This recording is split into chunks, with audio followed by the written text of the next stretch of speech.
रवि हमेशा से एक जिद्दी लड़का था। उसकी माँ सुनीता एक साधारण महिला थी जिसने अपने पति को बहुत पहले खो दिया था। उसने अपनी सारी जिंदगी अपने बेटे के लिए समर्पित कर दी। दिन-रात मेहनत करके उसे अच्छी शिक्षा दी, अच्छे स्कूल में पढ़ाया, लेकिन रवि बड़ा होते ही बदलने लगा। वो शहर में पढ़ने चला गया और धीरे-धीरे माँ से दूर होता गया।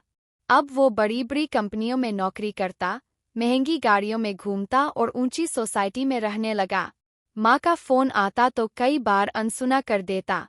जब भी माँ गाँव से बुलाने की बात करती तो कहता, माँ यहाँ बहुत काम है, बाद में आऊँगा। समय बीतता गया। माँ की उम्र बढ़ने लगी, लेकिन रवि को अपनी दुनिया में इतना खोया था कि उसे एहसास ही नहीं हुआ कि माँ अब कमजोर हो गई थी।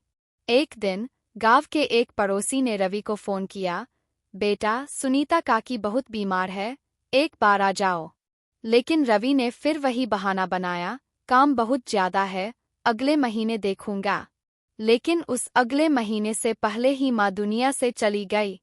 जब रवि को खबर मिली तो वो हड़बड़ा कर गाँव पहुंचा, लेकिन अब बहुत देर हो चुकी थी। माँ के कमरे में सिर्फ उनकी पुरानी साड़ी, लकड़ी की चौकी और एक चिट्ठी रखी थी।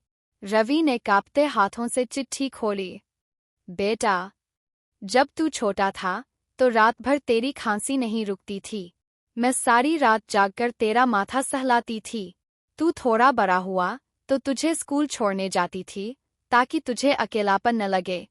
जब तेरा पहली बार नौकरी का इंटरव्यू था तो मैं मंदिर में तेरा नाम लेकर घंटों बैठी रही। बेटा, जब तेरा पहला फोन आया था कि तुझे नौकरी मिल गई, उस दिन मैंने तेरा मनपसंद हलवा बनाया था, पर तुझे फुर्सत नहीं मिली खाने की।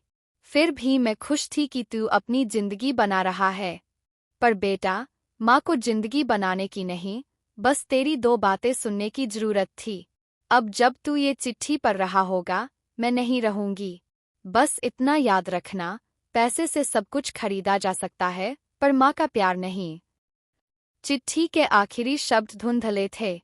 शायद लिखते लिखते उनकी आंखें नम हो गई थीं। रवि फूट-फूट कर रोने लगा। उसके पास सब कुछ था, पैसा, गाड़ी, बंगला, बस माँ नहीं थी। कभी-कभी हम अपने सबसे करीब के रिश्तों को इतना हल्के में ले लेते हैं कि जब उनकी अहमियत समझ आती है, तब बहुत देर हो चुकी होती है। अगर आपकी माँ-पिता आपके साथ है, तो उनके लिए समय निकालिए, क्योंकि दुनिया में उनसे ज्यादा सच्चा प्यार करने वाला कोई नहीं होता।